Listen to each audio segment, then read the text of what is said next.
নমস্কাৰ প্ৰিয় বন্ধুসকল, পুনৰবাৰ স্বাগতম জনাইছোঁ আপোনালোক সকলোৰে মোৰ ইউটিউব চেনেল। সো বন্ধুসকল, যেহেতু SSCGT ৰিজাল্ট আজি অহা কথা আছিলে, নটিচতো লিখা আছিলে যে 5টা বজাত যেহেতু গধূলি ৰিজাল্ট আহিব, কিন্তু তাৰ বাবে অপেক্ষা বহুতেই কৰিছিলে, কিন্তু ৰিজাল্ট একচুৱেলি নাহিলে।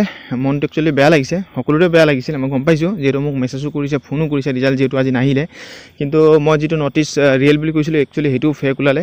গতিকে চাওক, ৰিজাল্ট কোনোবা এটা মুহূৰ্তত আহিব, আপোনালোকে টেনশ্যন ল'বলগীয়া নাই বা কোনো এক্সাইটেড নহ'ব। ৰিজাল্ট যিকোনো এটা মুহূৰ্তত আহিব, আপোনালোকে এটাৰ ওপৰত ভৰসা কৰিব। SSC ৱেবছাইটত যাব, ৱেবছাইটত গৈ পেলাই আপোনালোকে চেক কৰি থাকক, তাৰ পৰা আপোনালোকে সঠিক ৰিজাল্টটো পাই যাব। গতিকে 5 তাৰিখৰ ভিতৰত আপোনালোকৰ ৰিজাল্টটো অহা খাটাং হয়। গতিকে 5 তাৰিখৰ আজি ডেটৰ পৰা 5 তাৰিখৰ ভিতৰত যিকোনো এটা মুহূৰ্তত আপোনালোকৰ ৰিজাল্ট আহিব। গতিকে চাওক, ইউটিউবততো 4টা বজাত মই চাওঁতেতো ইউটিউবত আৰু এঘণ্টা আছে, আধা ঘণ্টা আছে, 5 মিনিট আছে ৰিজাল্ট দিবলৈ বুলি ইউটিউবৰ পৰা লাইভ চলি আছিলে, কিন্তু তাৰ কাৰণে অকণমান বেয়া লাগিছে। মানে যিহেতু মই আশা কৰি আছিলোঁ সঁচাকৈ চাগে আজি ৰিজাল্ট আহিব, কিন্তু যিহেতু ৰিজাল্ট নাহিলে। হোৱাটছআপতো পূৰা চলি আছিলে যে আজি ৰিজাল্ট দিব বুলি। এইবিলাক চব ফেক নিউজ হয়, ক'বলৈ গ'লে গোটেইখিনি ফেক হয়। গতিকে আপোনালোকে ইয়াৰ ওপৰত আশা নকৰিব। গতিকে আপোনালোকে ৱেবছাইটত গৈ পিনে ভিজিট কৰি থাকক, নিশ্চয় আপোনালোকে গম পাব। আৰু মোৰ চেনেলটোত আপোনালোকে ভিজিট হৈ ল'ব, যদি ৰিজাল্টটো আহে লগে লগে মই আপডেট দিবলৈ চেষ্টা কৰিম। চ' বন্ধুসকল, ইমান টেনশ্যন ল'বলগীয়া নাই, যিকোনো মুহূৰ্তত আপোনালোকৰ ৰিজাল্ট আহিব।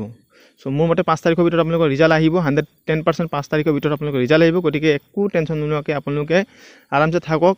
এইখিনিতে কথা এটা কওঁ, মোক বহুতে ফোন আৰু মেছেজ কৰিছিলে যে দাদা এবাৰ কাট অফ বহুত বেছি যাব নেকি।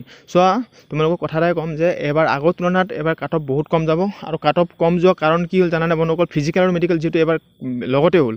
গতিকে ফিজিকেল আৰু মেডিকেল লগত হোৱাৰ কাৰণে কিছুমানৰ BP ওলাইছে, কিছুমান ৱেটত সিহঁতি কমাব পৰা নাই। কাৰণ যিহেতু যদি টাইম পোৱাহেঁতেন সিহঁতি BP হওক বা ৱেট হওক বা বাকী কিবাকিবি যদি বেমাৰ চেমাৰ থকা যিকেইটা আছিলে অলপ হ'লেও ট্ৰিটমেণ্ট কৰি মেলি ডায়েট মেইনটেইন কৰি মেলি আৰামছে যাব পাৰিলে, কিন্তু এবাৰ সেইবিলাক একো সময় পোৱা নাই। গতিকে এবাৰ কাট অফটো নিশ্চয় কম যাব। মেডিকেল বহুত বেয়া হৈছে।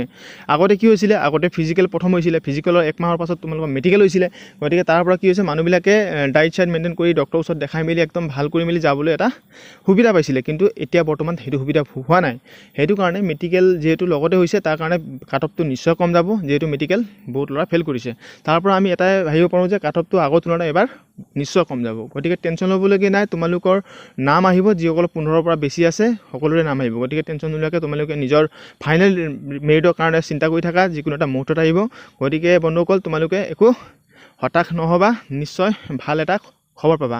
চ' এয়া আছিলে সৰু ইনফৰমেশ্যন। যদি ভিডিঅ'টো ভাল পোৱা, লাইক, কমেণ্ট, শ্বেয়াৰ, ছাবস্ক্ৰাইব কৰিব নাপাহৰিবা। ধন্যবাদ। জয় আই অসম।